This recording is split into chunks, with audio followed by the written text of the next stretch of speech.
Et me voilà de retour sur notre podcast après un petit mois d'absence dû à la grosse activité de Wounded Women, la start-up dans la santé de la femme, Femtech, que j'ai créée et qui a connu une très grande activité ces dernières semaines, et notamment notre invitation au salon de l'innovation Vivatech, où j'ai rencontré énormément de personnes de notre communauté de patientes, des partenaires, des clientes, des investisseurs aussi et aussi, et ça c'était incroyable, des auditeurs, auditrices de notre podcast. Nous voilà de retour avec Chloé qui est notre invitée aujourd'hui. On a enregistré cet épisode il y a plusieurs mois maintenant, puisqu'entre-temps il y avait eu le mois dédié à la césarienne.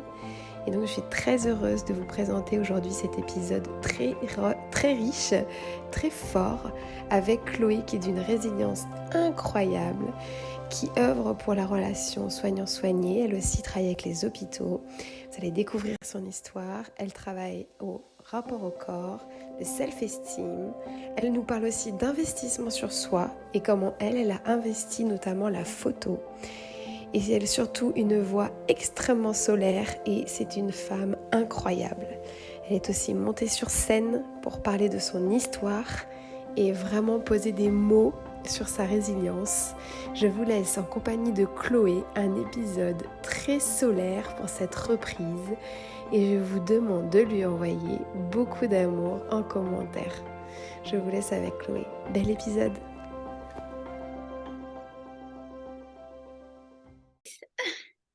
Bonjour Chloé, bienvenue dans le podcast. Merci pour ton invitation, je suis super touchée. Ah non, merci beaucoup. Ouais, je suis très touchée aussi parce que je dois dire que tu m'as d'ailleurs qui m'avait invité à l'événement inédit que tu as organisé justement sur une prise de parole, sur le rapport au corps, les cicatrices, etc. Et j'ai pas pu venir. Donc déjà, bravo. Merci beaucoup pour ça. Mais avant qu'on parle de nos cicatrices et de nos corps, est-ce que tu veux bien te présenter pour ceux qui nous écoutent? Oui, bien sûr. Alors je m'appelle Chloé Ploncard, je suis dijonnaise, j'ai 34 ans et je dirais alors c'est toujours difficile pour moi d'expliquer mon métier, parce qu'il est vraiment en lien avec, mon histoire et tout le parcours, et en fait il bouge en fonction de que j'avance. Aujourd'hui je me définirais comme entrepreneur, artiste. Et pour moi, on va dire le fil rouge, c'est vraiment de révéler la beauté inclusive. Et dans l'artiste, est-ce que tu peux nous en dire un peu plus avant de dévoiler justement ton projet, enfin l'événement là que tu viens d'organiser? Est-ce que tu veux bien un peu nous expliquer au niveau artistique ce que tu fais? Oui. Alors, au niveau artistique, donc tout au départ, j'ai été maquilleuse, puis ensuite, j'ai fait du conseil en images, énergétiques, et puis, la photographie. Et en fait, tout ça, ça a vraiment été, on va dire, les bases pour justement, venir, on va dire apaiser, guérir, libérer, toutes, toutes ces douleurs, aussi bien, physiques qu'émotionnelles, en lien avec, avec mon histoire et justement avec mes cicatrices. Ok, franchement Et mon c'est idée, c'est vraiment de venir sublimer les douleurs et les corps, en fait. ouais, c'est une très belle façon de dire la chose. Est-ce que justement comme le mantra tu sais de Wonder Woman, c'est pas de cicatrices sans super héroïne. Alors est-ce que tu veux bien nous expliquer de quelles cicatrices, donc physiques et émotionnelles, tu vas nous parler aujourd'hui? Alors, j'adore ta question. De quelle cicatrice? Parce que c'est vrai que, moi j'en ai beaucoup des cicatrices, mais aujourd'hui j'aimerais vraiment parler de ma cicatrice, qui est en lien avec, ma transplantation hépatique. Mm. Donc c'est ma plus grosse cicatrice, que j'ai sur le corps, elle prend, quasiment, tout mon ventre en fait. Mm. Est-ce que tu veux bien, après, voilà, tu es libre aussi, toi, de dire ce que tu veux, mais est-ce que tu veux bien un petit peu expliquer ce que c'est une transplantation hépatique, dans quel cadre ça t'est arrivé, et est-ce que ça a un lien aussi avec d'autres cicatrices que tu as eues avant, qu'on comprenne aussi ton parcours et voilà, ce besoin aussi de sublimer les corps, même OK. si on renverra sur ton compte, sur ton travail, on verra les photos, mais voilà, est-ce que tu veux bien un petit peu, pour ceux qui ne te voient pas, nous expliquer un petit peu tout ça? OK. Alors en fait, moi mon parcours, ça a commencé à l'âge de 3 ans et à l'âge de 3 ans, j'ai eu une première re greffe, 2 fois. Donc avec tout ce que ça implique évidemment. Ah ouais, 3 ans, c'est petit, hein. Petit, ouais, complètement. Et puis ensuite, à l'âge de 6 et 7 ans, j'ai eu, alors à l'époque, on savait pas ce que j'avais, mais maintenant avec le recul, on sait. En fait, j'ai eu un lymphome, donc avec la perte des cheveux et puis, ben, tout ce que ça engendre aussi derrière en termes, bah, de cicatrices avec, bah, les comment ça s'appelle déjà? Les les cathéters et tout. Ah oui, mmh.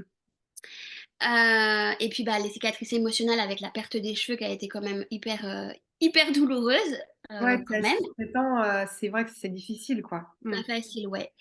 Et puis ensuite, donc à l'âge de 20 ans, j'ai eu de nouveau un lymphome.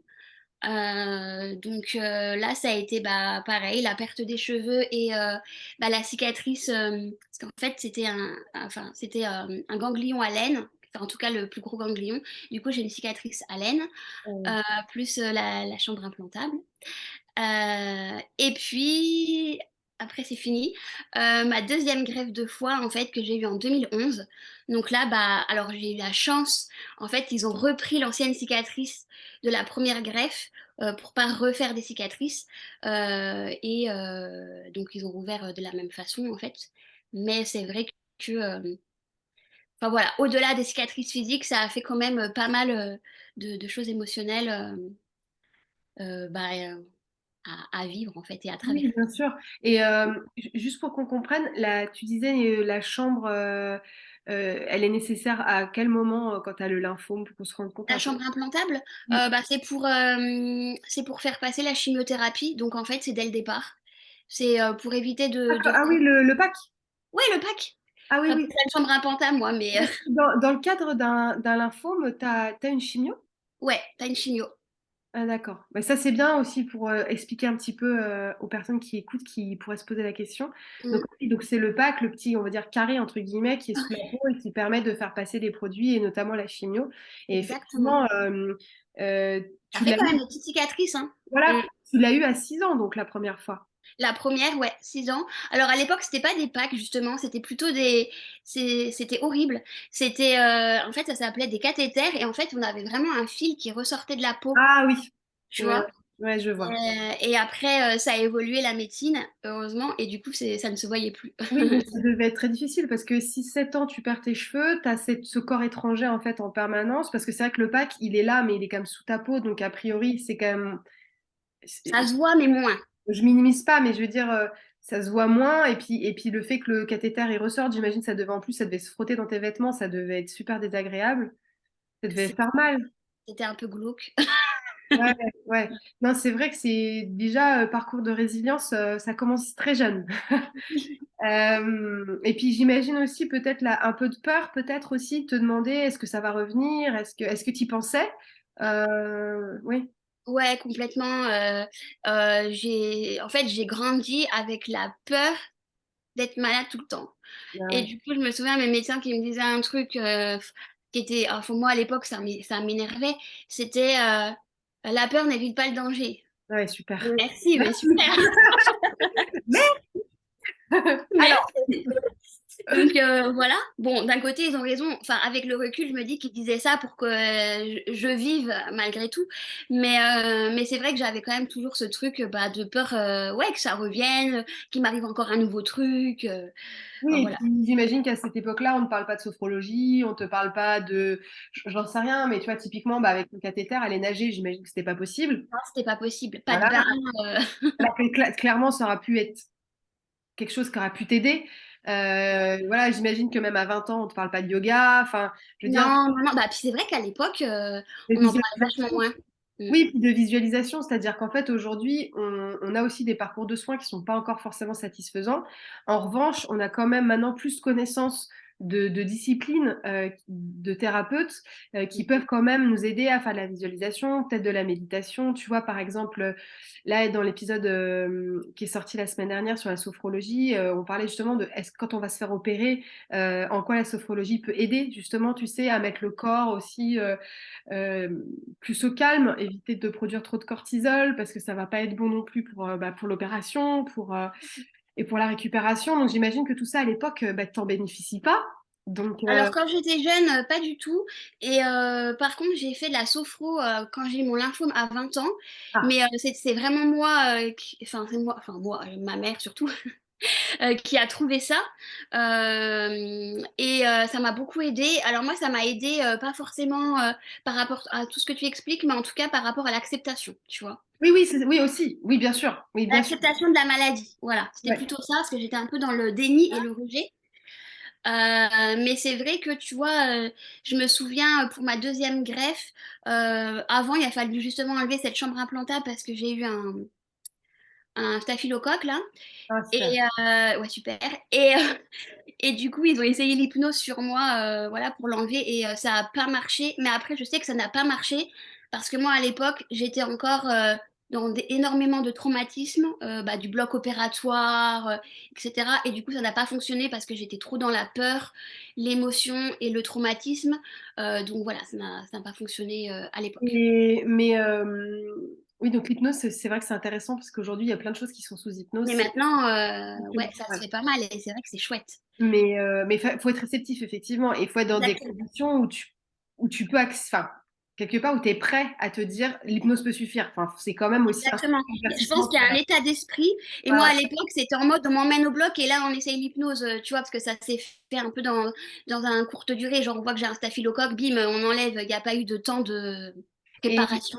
et justement, quand tu parles de trauma, etc., euh, j'avais deux questions. C'était la première, est-ce qu'à un moment donné, on te donne le nom d'une maladie? Parce qu'en fait, c'est bien de t'opérer, te mettre des packs, mais en fait, est-ce qu'à un moment donné, on te dit ce que tu as? Ouais, c'est en fait une fois que j'ai eu la biopsie justement de ce ganglion, on m'a dit que j'avais un lymphome stade 4 et là on me donne un nom. Ouais. D'accord. Ah oui, oui, d'accord. Ok. Mm. Et oui, parce que et le lymphome, comment ça se passe? Je te pose la question parce que du coup, je n'ai pas, je ne connais pas. Euh, il te, il va nécessiter un suivi, il va nécessiter, tu vois, de régulièrement te faire passer des examens, parce que pour le coup, il est revenu finalement entre tes 6 7 ans et tes 20 ans. Donc, comment se passe la suite? Qu'est-ce qui... Alors en fait, donc ça nécessite de la chimiothérapie, voilà. Et en fait, après, j'ai des suivis, des suivis avec l'oncologue, je crois que ça s'appelle comme C'est ça, ça, oui, c'est ça, ouais. et des prises de sang régulières. Mais en fait, au bout de 11 ans, on dit qu'on est en rémission et après, il n'y a plus de suivi. Et en fait, quand j'ai fait mon deuxième lymphome à l'âge de 20 ans, honnêtement, on ne sait pas trop pourquoi. La seule idée, c'est que, en fait, avec mes médicaments Ah, que j'ai pour la greffe, mm. qui font que ça baisse mes défenses immunitaires. C'est peut-être ça qui a fait du coup engendrer un nouveau lymphome, en sachant qu'à l'époque, c'était absolument pas les mêmes traitements en fait. Pour les greffes. Maintenant, ils n'ont rien à voir en fait. C'est des traitements qui sont beaucoup plus légers en fait. Voilà. Ouais. Oui, parce que voilà, donc, le lymphome, c'est en fait une tumeur maligne du système lymphatique, d'où le fait que ça fait des ganglions. J'imagine que c'est ça les premiers symptômes, Ouais, c'est ça. c'est que Et tu moi as en des fait, au ganglions qui départ, apparaissent. comment? Tu as des ganglions qui apparaissent sur ton corps.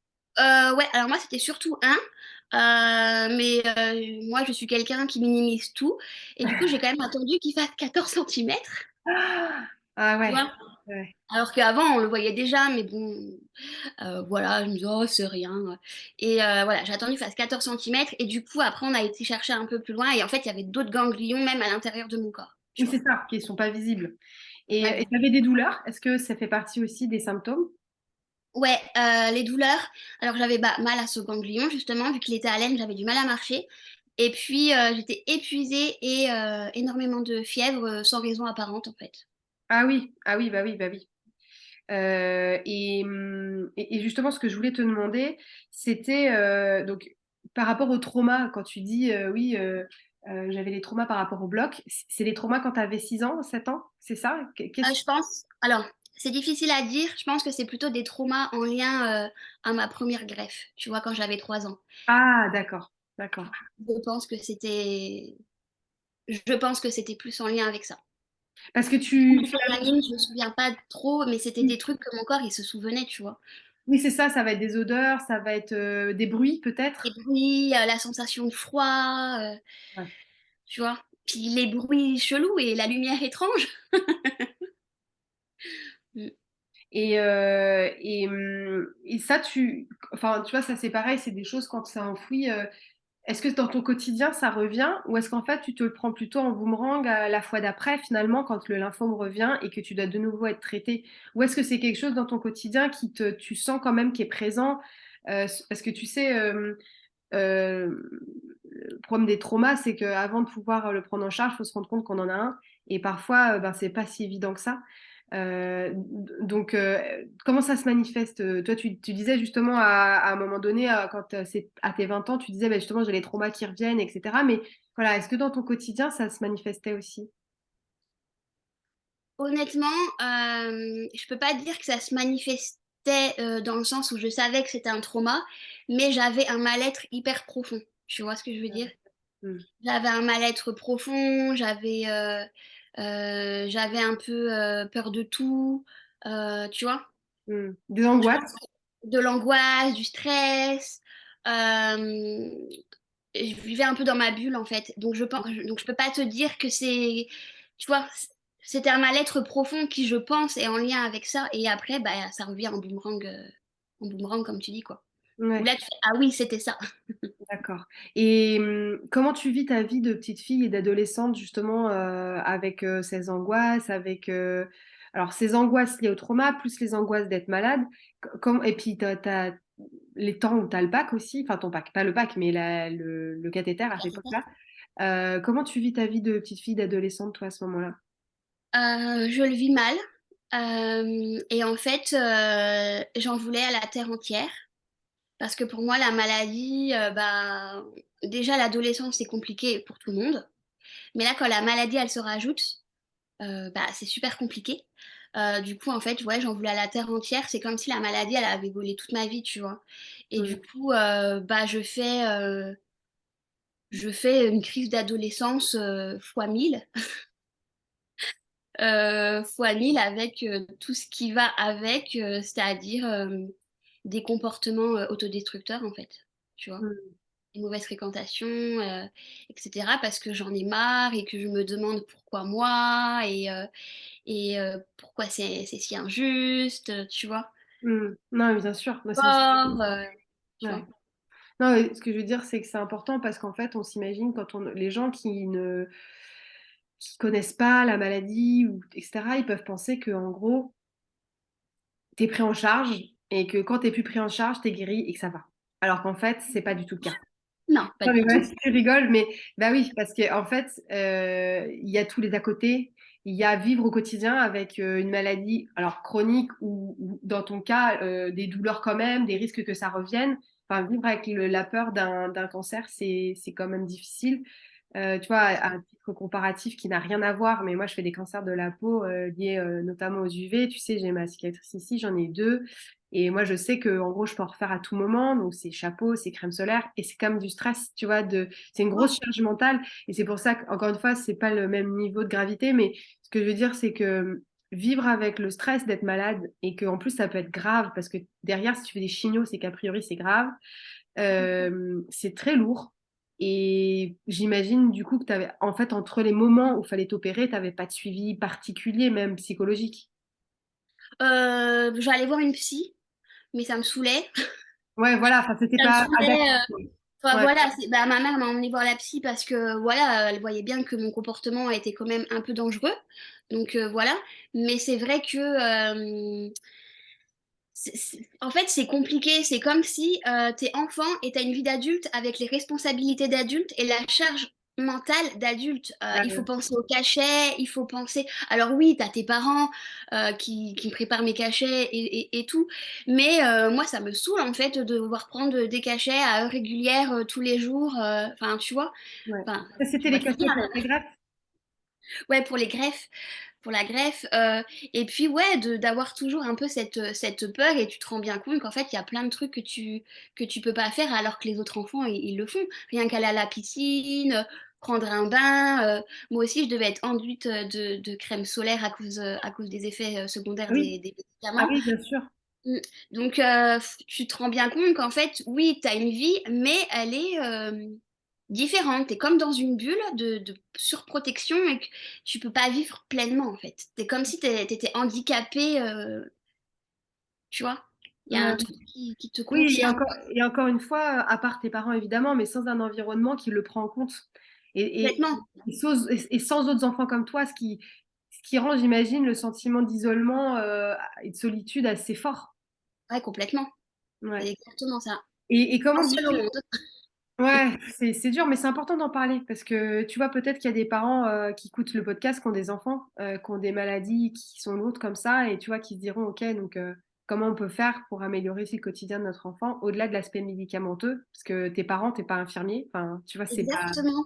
Donc du coup, je sais que bon, ma mère est quelqu'un qui dédramatise beaucoup les choses et en fait, on faisait un peu des trucs en cachette.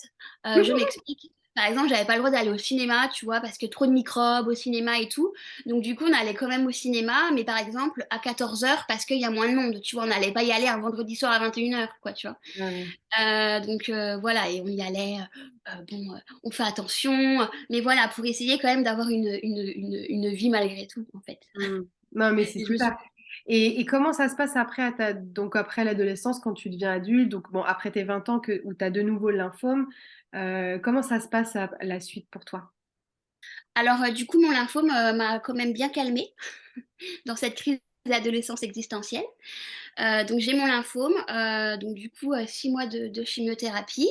Ah oui, pas mal. Euh, ouais.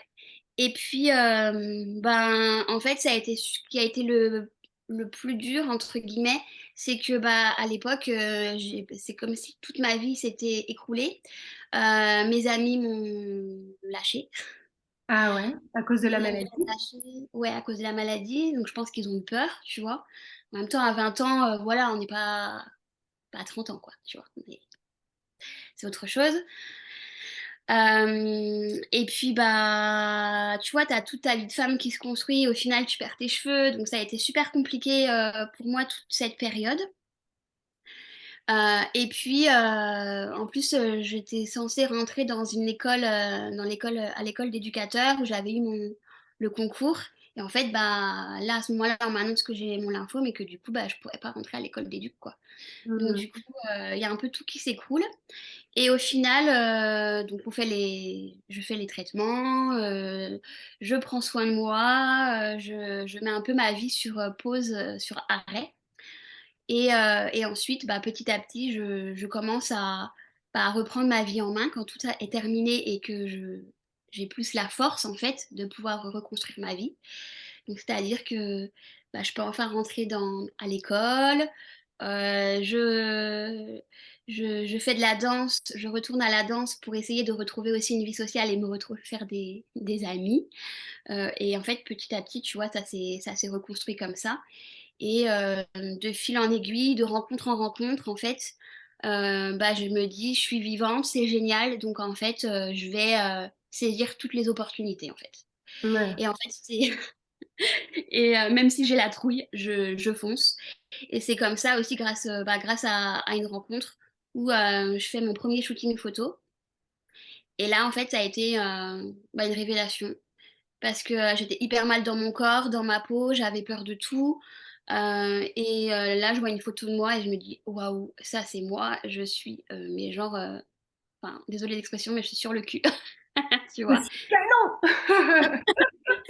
Ouais, je suis canon, incroyable et tout. Et en fait, l'expérience a été tellement, donc certes, challengeante et confrontante, parce que voilà, quand t'es mal dans ton corps et dans ta peau, poser devant un inconnu, honnêtement, c'est super compliqué. Oui, puis j'imagine être un peu dénudée, j'imagine. Ouais, ouais, Ouais. un petit peu dénudée et tout, mais Je dis ça, non, mais je dis ça, c'est pour qu'on voit tes cicatrices, pour que les gens ouais, comprennent. C'est pas ouais, des photos dénudées pour des photos dénudées, c'était pour que tu vois ton corps avec tes cicatrices.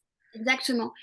Et en fait, c'est là où, tu vois, à ce moment-là, on voit l'ensemble.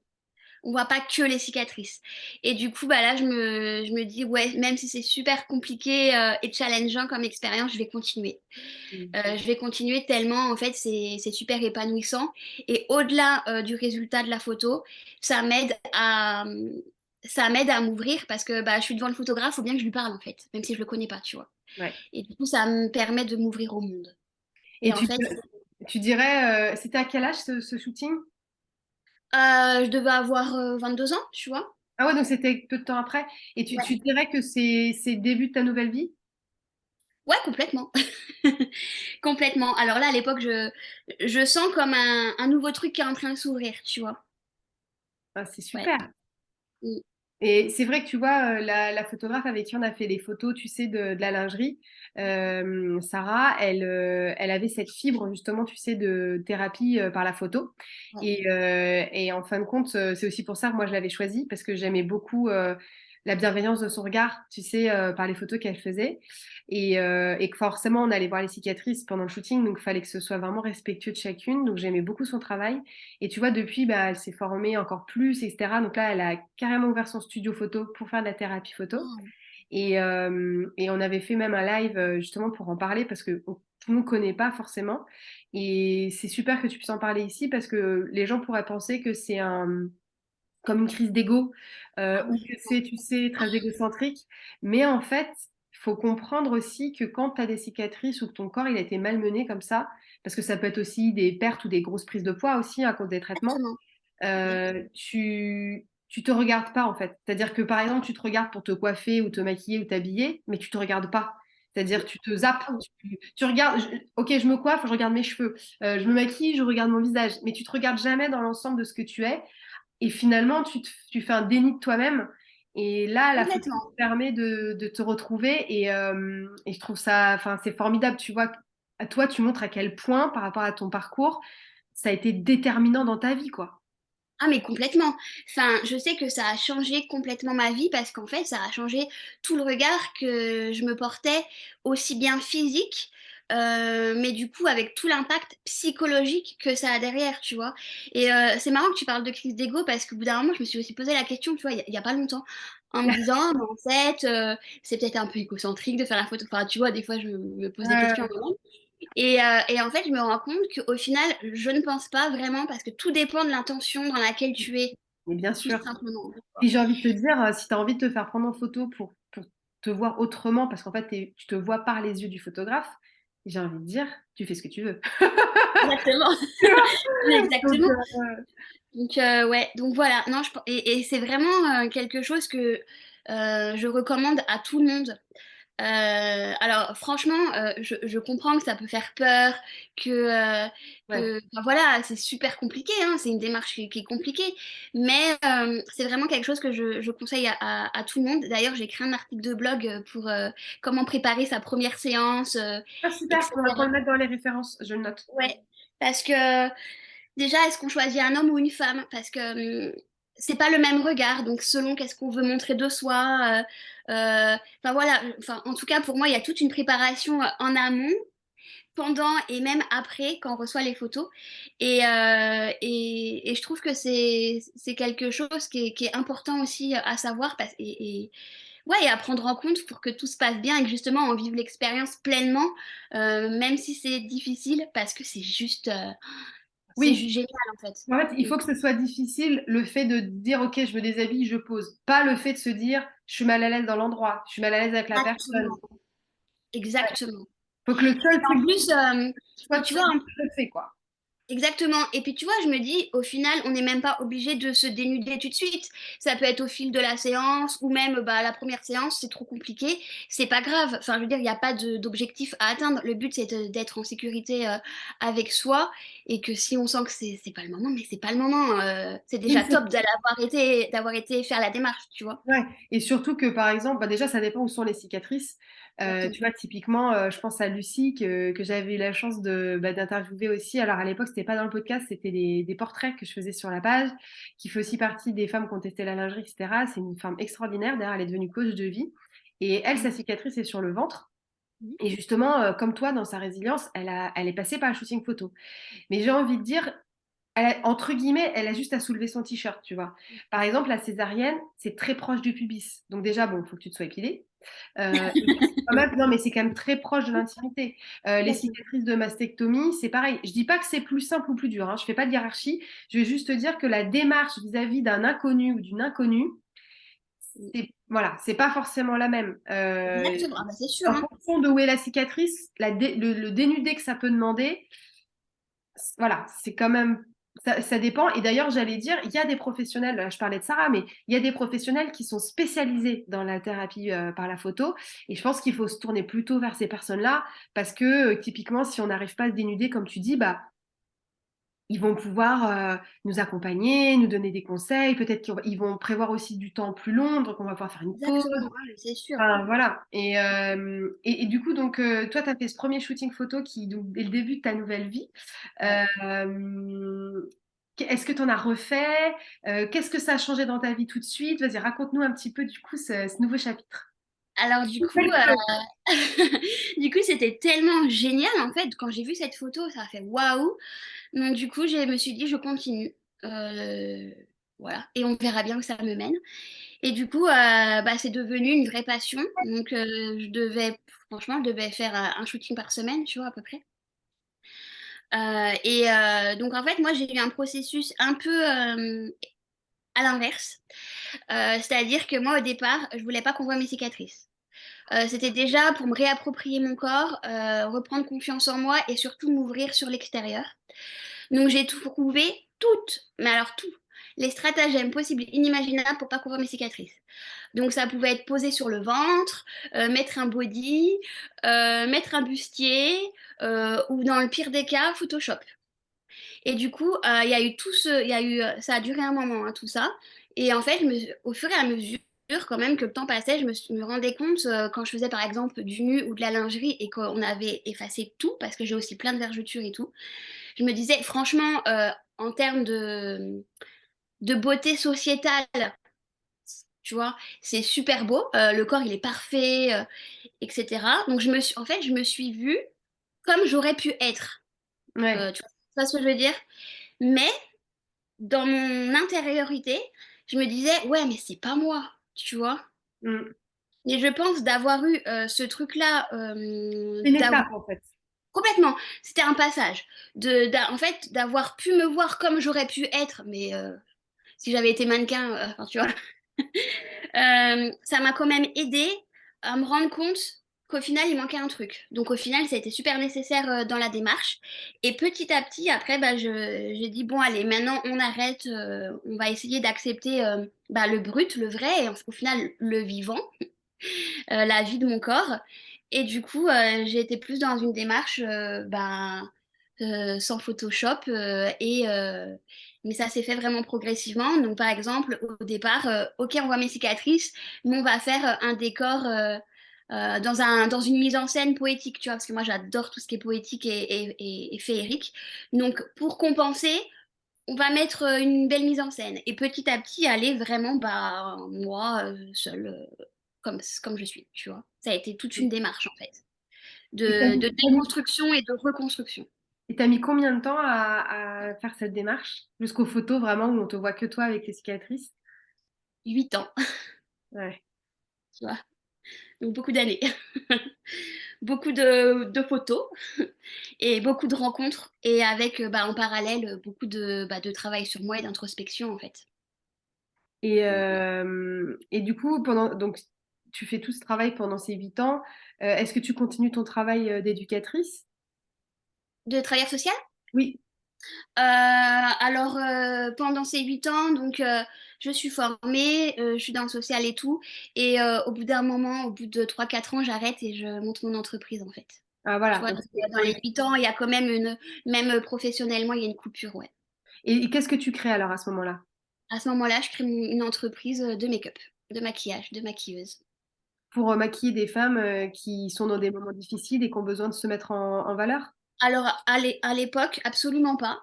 En fait, je savais juste que je voulais être à mon compte, mais je savais pas dans quoi. Et je sais pas, une évidence qui est venue aussi au gré des rencontres, que je me suis dit, bah, je vais me former au maquillage. Donc, au départ, je faisais beaucoup de mariages, je maquillais pour beaucoup de mariages.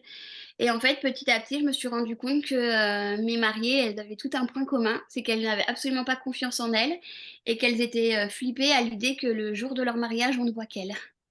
Et c'est Hmm. là que je me suis rendu compte en fait que j'attirais ce genre de femmes. Et du coup, j'ai fait le parallèle aussi avec mon histoire. Et là, je me suis formée au maquillage de réparateur et correctif pour les personnes qui ont des gros problèmes, de peau, on va dire. Et ensuite aux conseils en images et cetera et en fait, petit à petit, tout s'est mis sur mon chemin, bah, justement pour, bah, déjà pour moi, en fait, pour, vraiment me guérir, moi et me libérer de tout ça. Par effet aussi, par résonance aussi avec mes clientes et petit à petit, en fait, de créer, bah, mon truc à moi avec tous ces outils, tu vois? Et est-ce que tu peux nous parler un peu justement du maquillage, reconstructif dont tu parles?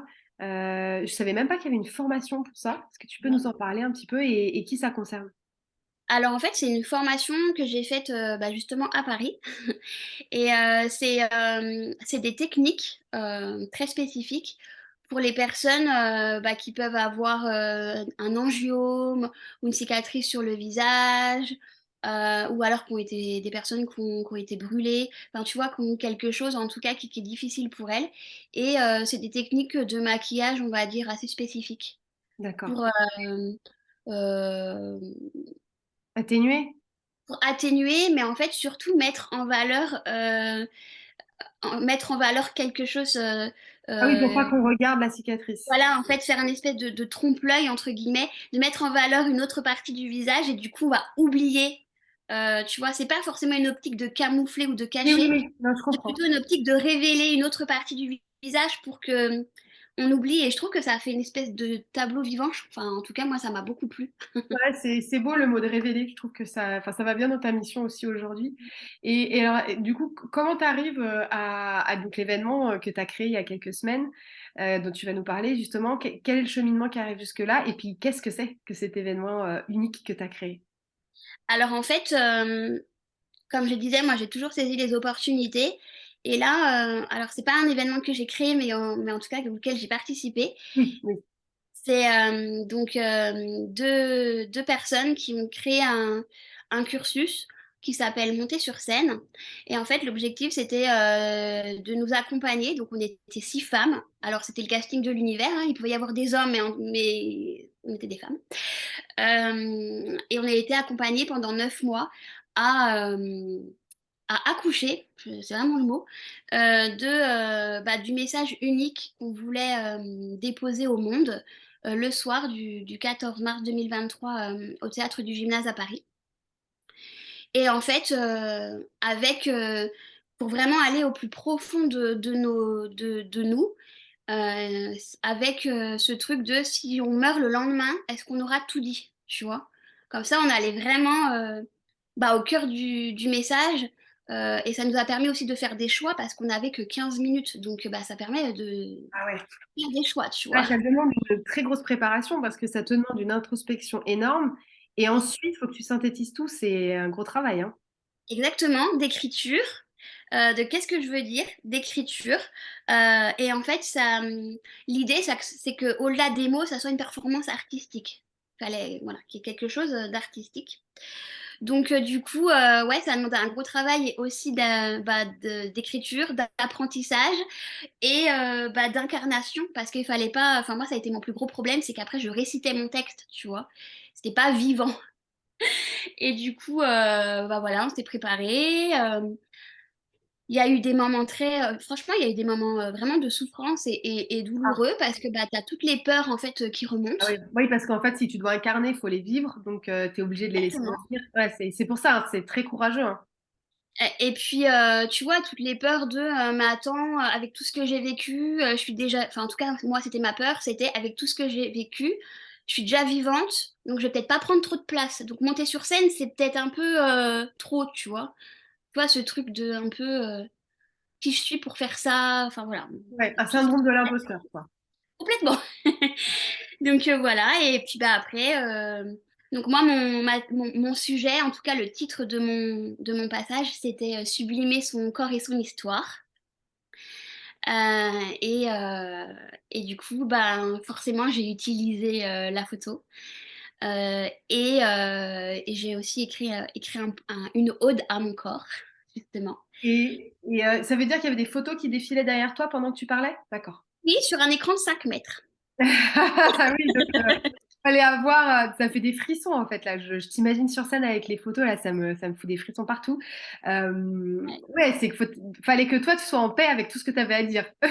Exactement, fallait vraiment être en paix et être prêt vraiment à dévoiler tout ça au monde. Et enfin, honnêtement, moi, enfin, elle m'avait dit ça serait bien que tu mettes tes photos et tout. Donc moi déjà, j'ai eu tout ce truc de ah ouais, mais est-ce que je suis prête à ce qui est ces photos de cicatrices, tu vois? Parce que les montrer sur les réseaux sociaux, c'est quelque chose. Mais Ouais. après, sur un écran de 5 mètres, honnêtement, tu vois, c'est autre chose. Oui, puis il y avait combien de personnes? Il y avait à peu près 250 personnes.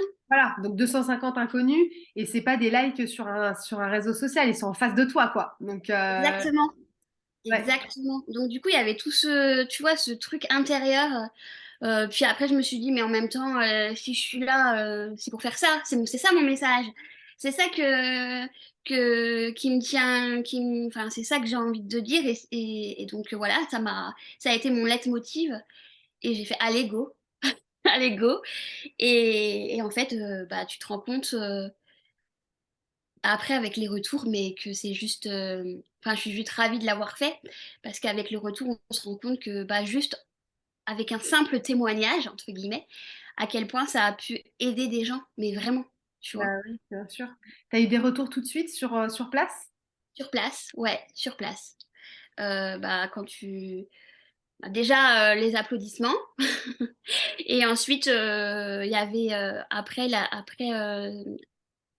nos passages sur scène, il y avait un cocktail en fait. Et du coup, bah, toutes les personnes, elles sont venues, enfin toutes les personnes, plein de personnes sont venues me féliciter, me dire merci. Et en fait, c'est ça qui était super touchant, c'est que c'est des personnes que tu connais pas, qui t'embrassent, qui te prennent dans leurs bras et qui te remercient, que ça leur a apporté, que ça les a trop aidés. Et là, en fait, t'hallucines parce que t'as juste raconté une histoire et les gens, ils sont hyper émus et ils te remercient.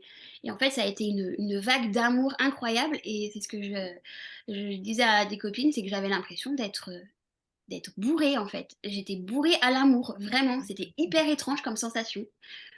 Mm. Ouais, ouais, bah c'est sûr parce que ça touche tellement. Enfin, comme on le dit, hein, c'est qu'une cicatrice physique, c'est souvent aussi une cicatrice émotionnelle. Parfois, la cicatrice physique, même si tu l'aimes pas trop, bon, elle guérit, alors que la cicatrice émotionnelle, elle est toujours là. Et si tu l'as vécu, forcément, j'imagine. Enfin, moi, tu vois, j'ai que des frissons rien que quand t'en parles. Je pense que je t'avais vu sur scène, ça m'aurait aussi bouleversée. Et puis, je pense que le fait de monter sur scène aussi, c'est encore un autre exercice parce que en plus, comme c'est préparé, tu as des choses à dire, mais du coup, tu l'incarnes. Je pense qu'il y a une puissance aussi, tu vois, plus l'image. Je pense que ça devait être très, très fort. Et je suis pas étonnée que les gens soient venus te voir. Et au contraire, tu vois, et c'est là aussi où moi, je vous remercie d'avoir le courage de témoigner dans le podcast. C'est que, après, moi, je reçois aussi des messages de femmes qui me disent oh, mais merci, j'ai contacté la personne qui est passée dans cet épisode parce que c'est ce que j'ai vécu aussi. Je sais Génial. pas, je savais pas. Et c'est l'objectif, en fait, tu vois, c'est que par votre courage et votre prise de parole, bah, vous aidiez d'autres femmes. C'est ça. Ou des hommes, parce que tu vois, bon, on parle des femmes parce que voilà, mais je veux dire, ou des hommes, ou même des personnes dont c'est leur entourage qui est Oui, c'est ça. concerné. Et Et c'est ça que je trouve qui est super beau, en fait, c'est qu'en libérant la parole, ou en tout cas en libérant quelque chose, je sais pas trop quoi, mais en tout cas en libérant, voilà, ça ouvre des possibles chez l'autre et ça guérit aussi des parties chez la personne qui reçoit. Et en fait, c'est trop beau, tu vois. Enfin, moi, ça me touche énormément. du coup, qu'est-ce que tu retiens? Ah bon, il y a cette partie-là, mais c'était quoi le moment le plus fort pour toi de ce passage sur scène? Et de cet accouchement de toi-même au final? Ouais. Alors, alors, je ne me souviens de rien, donc c'est Ah, pas forcément, de comment? toi sur scène? De moi sur scène, je me souviens de rien, donc du coup, ce ne sera pas ce moment-là de plus fort.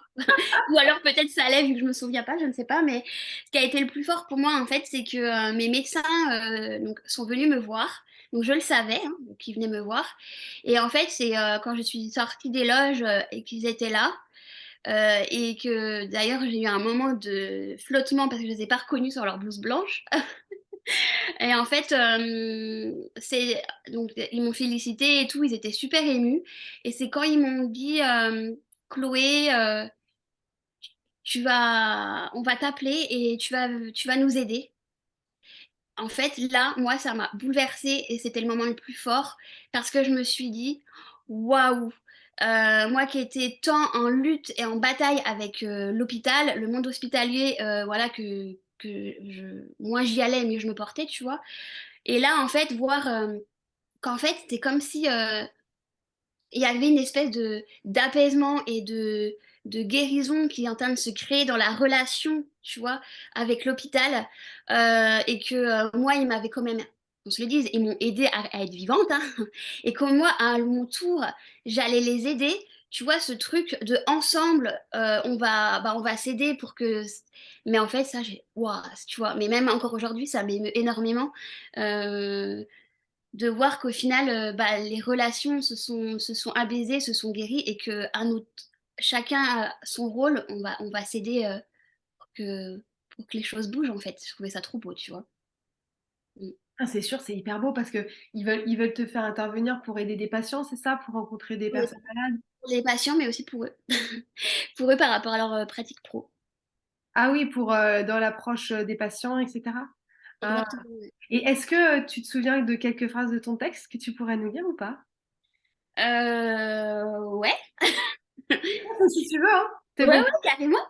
Je m'y attendais pas. Non, bah non, parce que c'est en fait c'est toi qui me donne envie. Du coup, je sais pas si tu es d'accord. Ouais, ah bah, je peux te faire le début par exemple. Ouais, vas-y.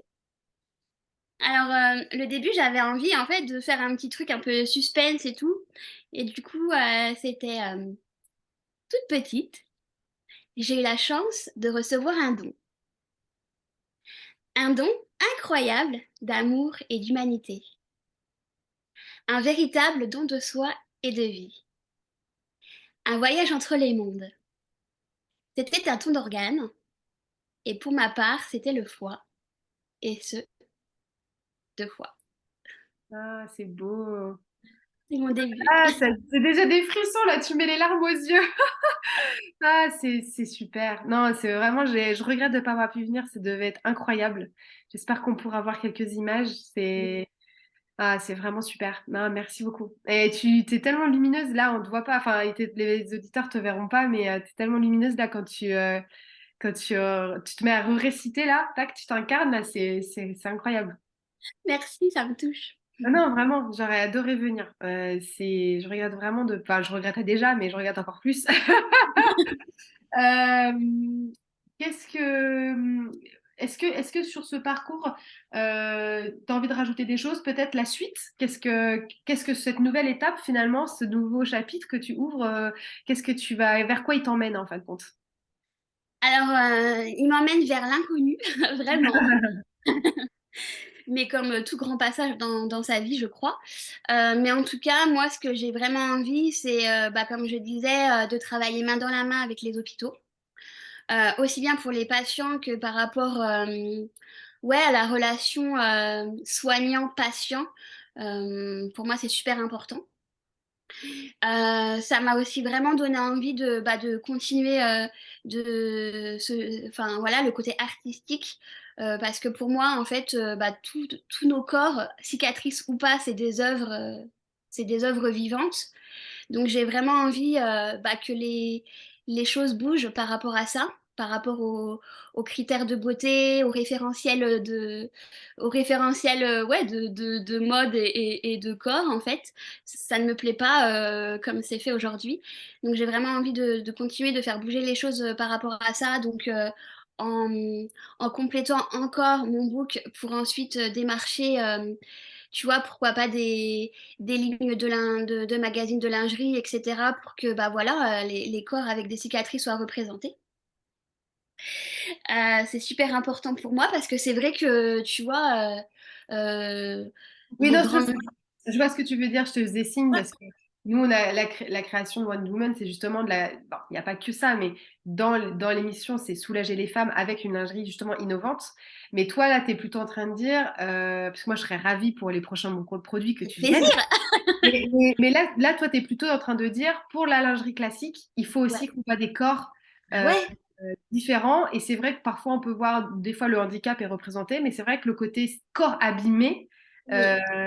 déjà, les vergetures, c'est limite si on en voit. Alors, des cicatrices, tu as raison. Je vois Ça ce que tu part. veux dire. Ouais, je vois ce que tu veux dire. Il y a Donc, pas et je trouve ça dommage parce que, tu vois, je pense, enfin, déjà pour les femmes, mais même pour les ados, mais c'est une catastrophe, parce qu'il y a bah, des ados aussi qui ont des cicatrices, qui sont greffés, qui ont eu des choses difficiles autant et du je sais à filtre. quel point ouais et du coup, elles se sentent, et du coup, vu qu'elles ont ce complexe, enfin voilà, avec leur corps et ben, elles arrivent pas à vivre pleinement et pour moi, en fait, c'est hors de question, enfin, tu vois?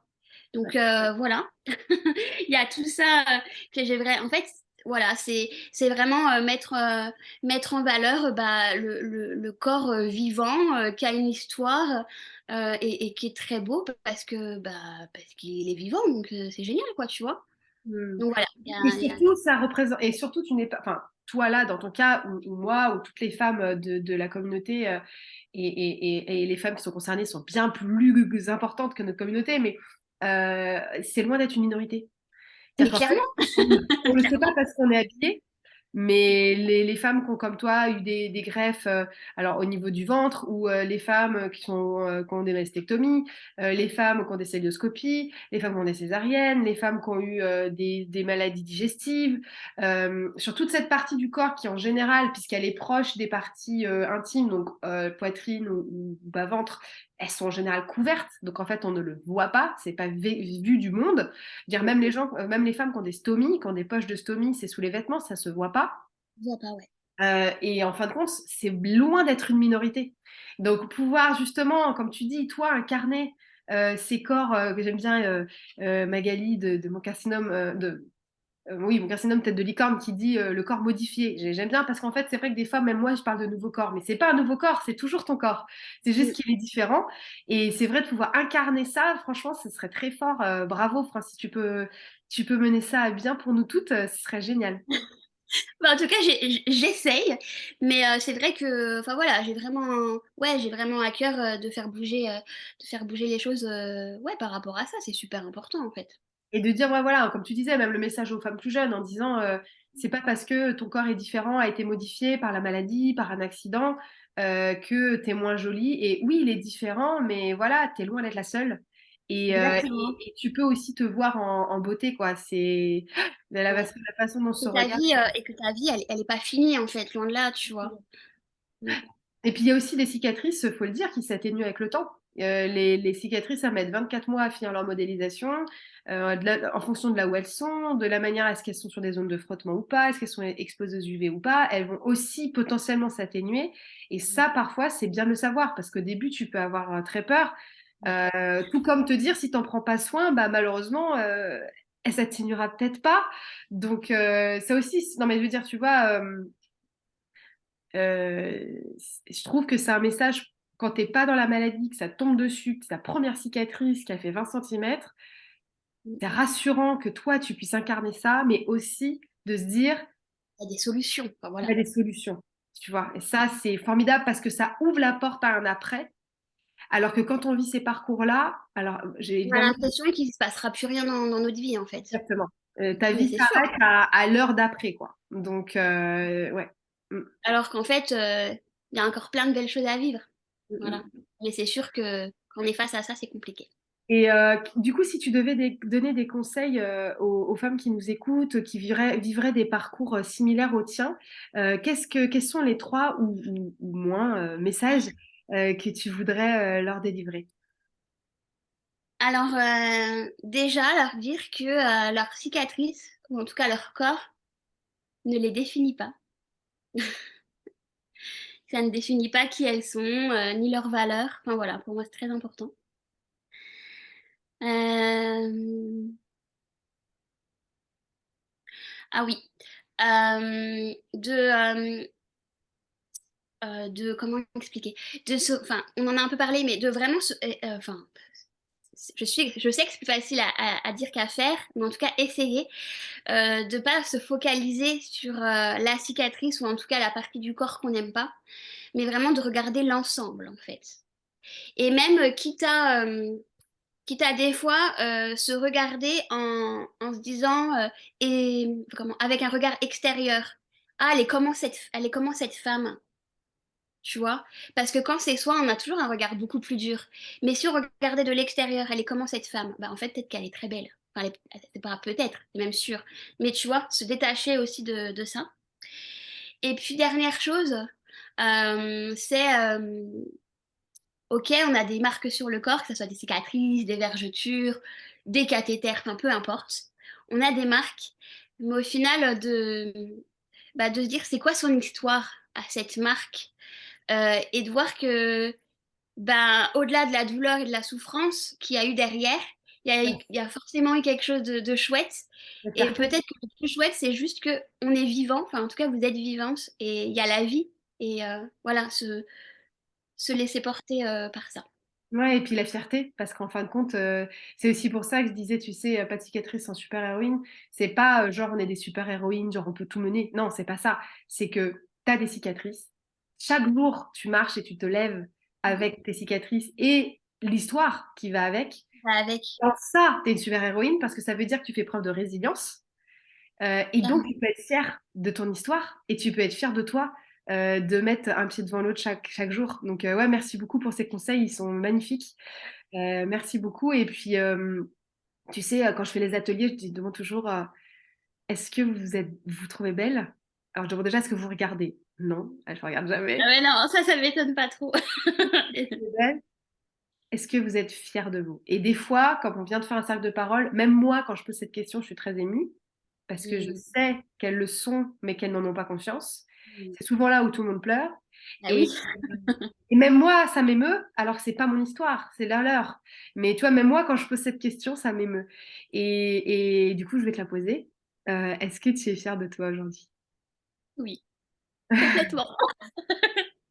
Oui, je pense que ça a dû bien t'aider aussi, ce passage sur scène. Oui, complètement. Ça m'a vraiment aidée. Je suis vraiment fière de moi et en fait de me rendre compte qu'au final, je suis capable.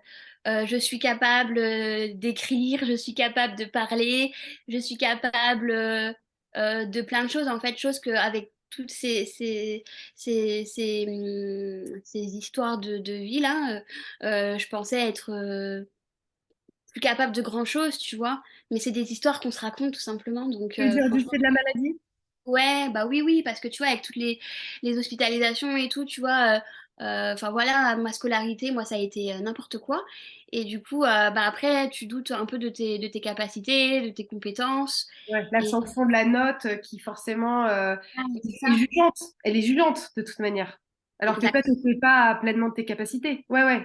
C'est ça. Et du coup, bah là, clairement, je suis super fière de moi, bah, d'avoir parlé bah, déjà d'avoir parlé, d'avoir pu écrire mon texte, d'avoir pu l'apprendre aussi, parce que j'ai toujours cru que j'avais plus de mémoire, tu vois, avec les anesthésies. Ah oui. Et voilà, ouais, et puis je suis fière aussi de tout ce parcours, justement, que maintenant aussi je remercie tout ça, parce que c'est grâce aussi à ce parcours que j'ai cette vie, parce que je me dis qu'au final, si j'avais pas eu tout ça, je pense que j'aurais une vie, on va dire, plus basique, et pour être honnête, je pense que je me ferais chier. Euh, donc tu vois, ouais, je suis fière et très contente. Bah, de tout ça et de pouvoir en parler et de pouvoir aussi bah, montrer que il y a toujours une petite lueur d'espoir. Donc tant qu'il y a de la vie, franchement, c'est bête comme truc, mais tant qu'il y a de la vie, il y a de l'espoir et que tout est possible en fait. Ah, c'est un magnifique mot de la fin. Est-ce que tu peux nous dire où on peut te contacter pour les femmes ou les hommes, toutes les personnes qui nous écoutent qui voudraient te contacter? Bah, sur les réseaux sociaux principaux, avec mon nom, prénom, Chloé Poncard. Et puis de toute façon, si vous tapez dans Google mon nom, mon prénom, je pense que vous me trouverez assez facilement. Eh ben, c'est formidable. Je te remercie beaucoup pour cet épisode très fort, lumineux et je te souhaite franchement un parcours incroyable. On va avoir plein de choses à faire ensemble. Donc, vous Avec n'avez pas plaisir. fini de entendre parler de Chloé. Mais voilà, franchement, dans ton parcours de femme, je suis un peu émue là du coup. Euh, je te souhaite vraiment, vraiment plein de belles choses et puis de continuer de nous éblouir par tes textes et tout ce que tu crées. Merci beaucoup. Merci, merci. Et merci pour tout ce que tu fais aussi. Merci. Je te dis à très vite. À très vite. Et voilà, c'est la fin de cet épisode. J'espère qu'il vous a plu et merci de l'avoir écouté jusqu'ici. Si vous souhaitez témoigner vous-même ou suggérer le témoignage d'une femme résiliente que vous connaissez, contactez-moi sur Instagram Wounded Women officiel ou sur LinkedIn à mon profil Audrey Bouillet. Si vous aussi, vous pensez que ce sujet doit être porté haut et fort et connu de tous, alors mettez 5 étoiles et un commentaire sur votre plateforme d'écoute. Cela aidera le podcast à se faire connaître et donc aux femmes de trouver des réponses et à se sentir moins seules. N'oubliez pas que vous êtes forte et capable. Je vous dis à très bientôt pour un nouvel épisode et pour ne rien rater des astuces, conseils et témoignages à venir, abonnez-vous.